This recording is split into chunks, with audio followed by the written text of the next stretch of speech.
ജില്ലാ പോലീസ് കാസർകോട്, കാഞ്ഞങ്ങാട് നഗരങ്ങളിലെ 80 പ്രശ്നസാധ്യത മേഖലകളിൽ ക്യാമറ സ്ഥാപിക്കാനായിരുന്നു തീരുമാനിച്ചിരുന്നത്.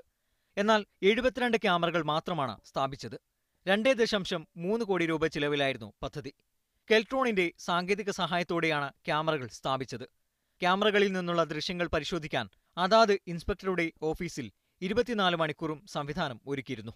എന്നാൽ നിരീക്ഷണ ക്യാമറകൾ സ്ഥാപിച്ച് മാസങ്ങൾക്കകം തന്നെ ക്യാമറകളുടെ പ്രവർത്തനം തകരാറിലായി. ഇപ്പോൾ 40-ലധികം ക്യാമറകൾ പ്രവർത്തനരഹിതമാണ്. 74 CCTV ക്യാമറ സ്ഥാപിച്ചു. പിന്നെ ഇത് Kasaragod Kanhangad main road work പണി നടക്കുന്നുണ്ട്.